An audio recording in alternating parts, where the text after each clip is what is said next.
What's up, guys? It's Johnny Candido of Candido Training. HQ, baby. Sensual seduction. Just I got it to the crib and exchanged some love faces.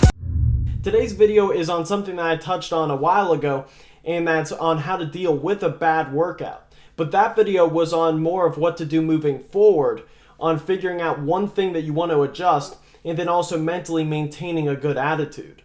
However, this video is going to be on programming specifically for the day where you fail to hit what you programmed for in the first place. So how to adjust and how to make sure that you do still get the work in that you need to keep progressing. Now, the answer is simple. If you are a novice and you're doing a linear program where you have a straight weight progression, let's say you add 5 pounds or 10 pounds each workout, then of course you just want to take off a set amount of weight. Like for my linear program, it's 15 pounds.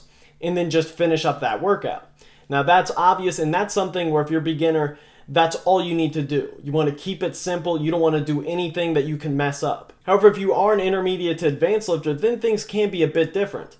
If you're doing my 6-week program, for example, or any percentage-based program, I generally recommend 2.5 to 5% reduction in your projected max, and then you can just do that workout that you were trying to accomplish. However, there are certain situations where you may not want to reduce your projected max for the rest of the entire training cycle.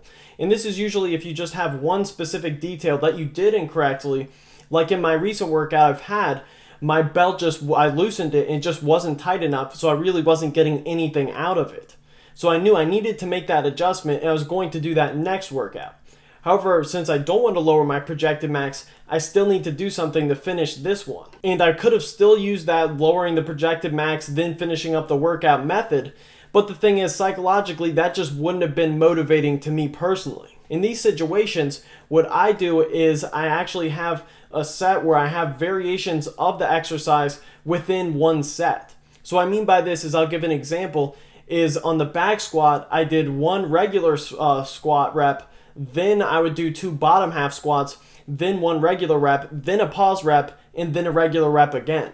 So I just used 405 for this, and it was amazingly difficult. But the point here is, what happens is this allows me to not have any projections for what I should be capable of. I just put in the work without overthinking things. And then it also allows for me to get the volume in that I need rather than just leaving the gym. But it also allows me to get the specificity that an athlete like myself needs to progress, because something like the leg press or doing just extra accessory work for my quads and hamstrings, that's just not going to translate over on the platform very well at my level. It needs to be specific work. And for example, in the last rep of that squat set, I'm doing just the regular back squat, but I'm fatigued in a way where I don't know what to expect at all. So it's all about that combination of still maintaining specificity, but also not having expectations for exactly what you're capable of. So now you see with my bench press, for example, now I'm hitting PRs, and this is what I did just a month ago.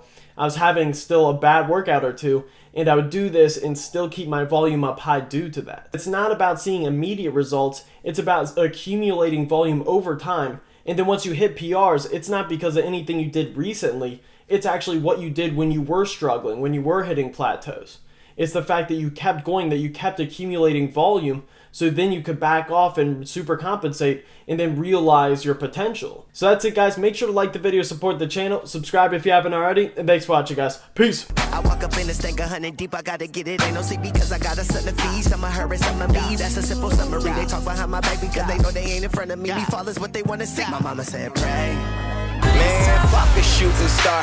Biggie died, they shot a star. Who you know in West LA? Bring that ruckus to MA. Jeez,